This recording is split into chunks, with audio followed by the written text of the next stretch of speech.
முக்கிய செய்தி. சீமானுக்கு எதிராக தொடரப்பட்ட 100 வழக்குகளாவது தாக்கல் செய்திருக்க வேண்டும் என்று நீதிபதி தெரிவித்திருக்கிறார். நீதித்துறையை அவமதிக்கும் வகையில் பேசியதாக நாம் தமிழர் கட்சி தலைமை ஒருங்கிணைப்பாளர் சீமானுக்கு எதிராக வழக்கு தொடரப்பட்டது. தற்பொழுது அது தொடர்பாக நீதிபதி கருத்து ஒன்றை தெரிவித்திருக்கிறார். சீமான் பேசிய வீடியோ ஆதாரங்களை பார்த்துவிட்டு உத்தரவு பிறப்பிக்கப்படும் என்று சென்னை உயர்நீதிமன்றம் தெரிவித்திருக்கிறது. இது தொடர்பான அண்மை செய்தியை பார்த்து வருகிறோம். சீமானுக்கு எதிராக தொடரப்பட்ட வழக்குகளில் தற்போது நீதிபதிகள் கருத்து தெரிவித்திருக்கின்றனர். சீமான் பேச்சுக்கு எதிராக வழக்கு தொடர்வதாக இருந்தால் இதுவரை 100 வழக்குகளாவது தாக்கல் செய்திருக்க வேண்டும் என்று நீதிபதி கருத்து தெரிவித்திருக்கிறார்.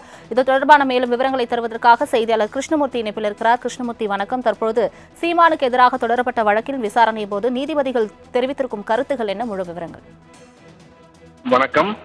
நாம் தமிழர் கட்சி ஒருங்கிணைப்பாளர் சீமான் கடந்த 2024ஆம் ஆண்டு நவம்பர் மாதம் 17ஆம் தேதி ஊடகத்திற்கு பேட்டி ஒன்றை அளித்திருந்தார். அந்த பேட்டி நீதித்துறையை அவமதிக்கும் வகையிலும் நீதிமன்ற செயல்பாடுகளை மோசமாக விமர்சிக்கும் வகையிலும் இருப்பதாக கூறி வழக்கறிஞர் சார்லஸ் அலெக்சாண்டர் என்பவர் தமிழக டிஜிபிக்கு புகார் அளித்திருந்தார். ஆனால் அந்த புகார் மீது காவல்துறை நடவடிக்கை எடுக்கவில்லை என எழும்பூர் நீதிமன்றத்தில் வழக்கானது தாக்கல் செய்யப்பட்டது. அந்த வழக்கை சென்னை எழும்பூர் நீதிமன்றம் தள்ளுபடி செய்து உத்தரவிட்டிருந்தது. இந்த உத்தரவை மறு ஆய்வு செய்ய கோரி வழக்கறிஞர் சார்லஸ் அலெக்சாண்டர் சென்னை உயர்நீதிமன்றத்தில் மனு தாக்கல் செய்திருக்கிறார். அந்த மனுவில் அரசியல் கட்சி தலைவர் கண்ணியத்துடன் பேச வேண்டும் என்றும், ஆனால் சீமானின் பேச்சு அரசியலமைப்பை களங்கப்படுத்தும் வகையிலும் வெறுப்புணர்வை தூண்டும் வகையிலும் இருப்பதாக அவர் சுட்டிக்காட்டியிருக்கிறார். எனவே எழும்பூர் நீதிமன்ற உத்தரவை ரத்து செய்து தனது புகாரில் சீமான் மீது உரிய நடவடிக்கை எடுக்க வேண்டும் என்று அந்த மனுவில் கோரிக்கை வைத்திருந்தார்.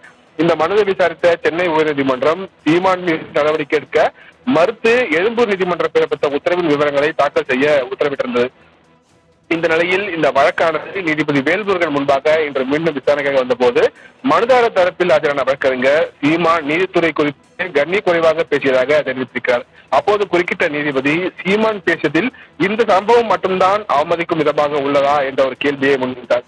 இவ்வாறு சீமானின் பேச்சுக்கு எதிராக நடவடிக்கை எடுக்க வேண்டும் என வழக்கு தொடர்ந்தால் இதுவரை நூற்றுக்கணக்கான வழக்குகளை தாங்கள் தாக்கல் செய்யப்பட வேண்டியிருக்குமே என்று நீதிபதி தெரிவித்திருக்கிறார்.